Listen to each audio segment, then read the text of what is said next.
you can basically form them in a similar way, but there will be differences in how they basically create a foam and how the foam is stable. So you have to be just prepared for that. It's like if you steam milk in a normal way, 2-3 coffees, and it's okay, and it's fine. You're able to do as good latte art with the almond breeze milk, for example, as with the cow's milk. You just have to be prepared that it's gonna be slight different in how it behaves. You cannot use the same habits with the cow's milk and for example, almond milk. It cannot be exactly the same. Okay, so when it comes to latte art, for example, I'm more than sure that you know that you can hold the pitcher in a different way. And the different types of grip will basically help you to prepare different type of patterns. So one of the ones that are pretty comfortable at the very beginning is when you hold the top of the pitcher with 2 fingers. It's pretty easy to learn, but there is one problem. You have the movements of the wrist are very limited, so you're not able to be very precise, and it's pretty easy to draw with the. It's pretty easy to reach the surface of coffee at the beginning, but it's gonna be very difficult to reach deep inside of the cup. So you're not able to do a lot of those small, precise patterns. It's easy at the beginning. It's getting more difficult for you to draw with that grip if you want to have something complicated. Okay. The second one is the palm grip. This is something that I tend to teach people at the very beginning when they are not able to get the right flow rate of milk, or they are not able to get the right position of the spout. The thing is that you can do simple patterns with that. Simple, which means it's good for heart, it's good for some of the rosettas, and it's good for tulips. But again, you're not able to move the wrist in a very easy way, and you're not gonna be able to make a lot of detailed patterns. Okay, this is not very precise grip. It's good grip only for those simple patterns for the coffee shops like rosetta, heart, and tulip. And it's very uncomfortable if you want to hold the pitcher like that and the milk is too hot. If it's too hot, you're gonna be getting the pitcher into the cup with everything inside. Okay. The L grip. This is pretty interesting. I have never seen a professional barista holding a pitcher like that. But if you will ever get the pitcher with steamed milk to a person that never did latte art before, they're gonna hold it like this. It's pretty comfortable at the very beginning to hold pitcher like this. Sometimes they do something weird like that. They do it all the time. I don't know why, but they just cannot get rid of the pitcher after that. It's good for one thing. A lot of baristas have a problem with having 90 degrees when they pour. And if you hold it like that, it's very natural. You're not able to move the pitcher in a different direction. So heart with 90 degrees Celsius, tulip with 90 degrees Celsius is pretty easy with this grip. But it's pretty uncomfortable. A lot of people keep changing it very fast.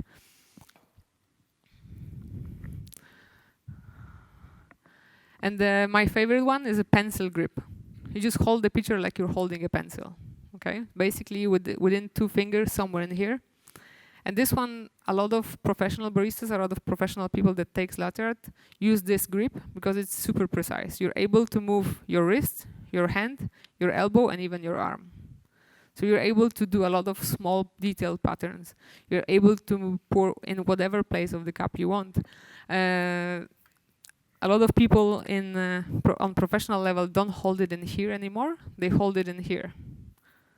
So not close to the pitcher itself, but on the top of the handle, by putting a down part of the handle somewhere in here. You're getting much more relaxed movements, and like those Korean style rosettas, which is like very thin and I have a lot of layers.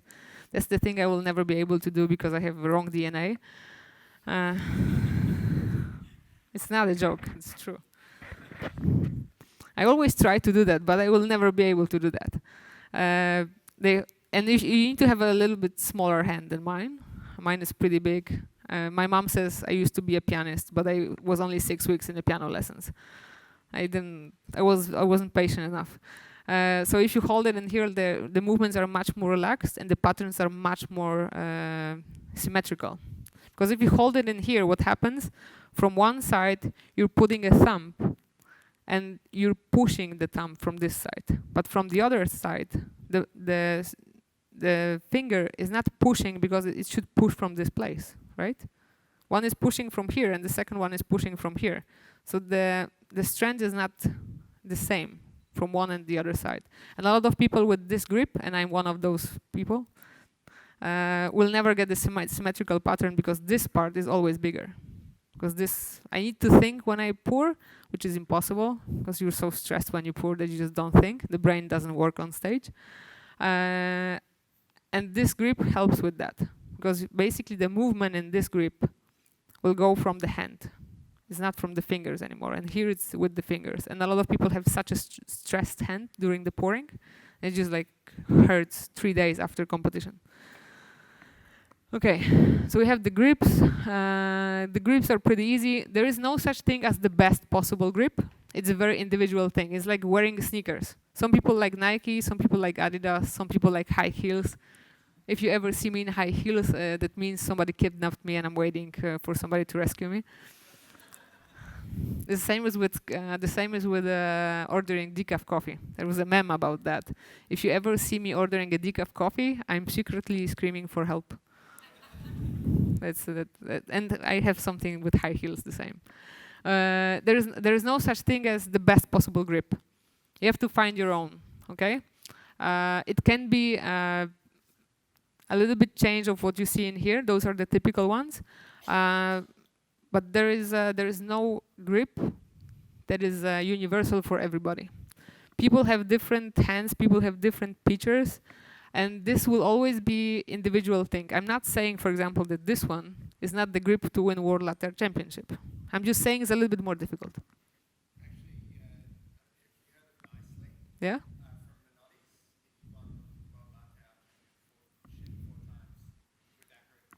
This one? In the world? I could show you a pattern. I have it in a second part of presentation. I wasn't supposed to show it. I have patterns from World Latte Champion 2008, and when I tell people it's a World Latte Champion 2008, they don't want to believe me because it's just a fish. It's like a dot.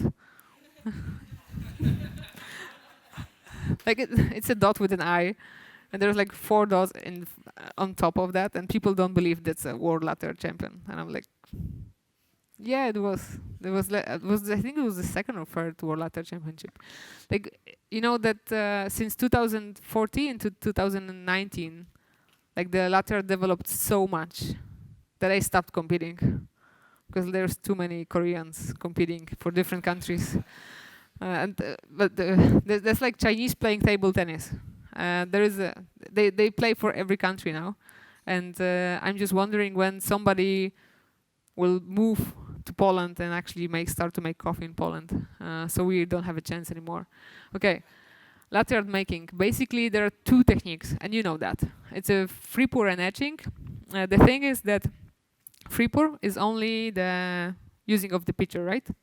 And etching, you don't know the etching, like it doesn't exist in most of the coffee shop, but pure etching is just etching. You don't pour any of the elements. You just use the spoon, you just use the stick to do this.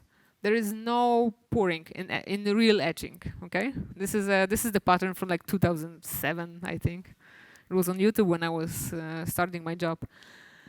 What you know is the combination of etching and free pour, okay? So you have basically a lot of elements are poured and just the details are also etched. So we have the impulse on the right side. It's the Indian, and the Indian is a type of the pattern that I never thought that etching at this level is possible. This guy made all the details in like less than 20 seconds. It's just like he's so super fast, and he won in 2016. World Latte Championship, and you basically see that this Indian has the expression on his face. It's just like putting the etching in totally different level. And this is 2014. This is a guy from Ireland, Sevius Mateunas. He was doing a pirate, but as you see, there's like a lot of etched elements, but the quality of the etching is totally different. The most of these elements, like this, those are poured, and then they are a little bit changed. Okay, it was he was supposed to win in Australia those championship, but one of those cups just flipped, and he came fifth. Yeah, he was pretty good in this one. Okay, there's a trend of colors. It's a very bad trend. Like I know it's nice. Sorry.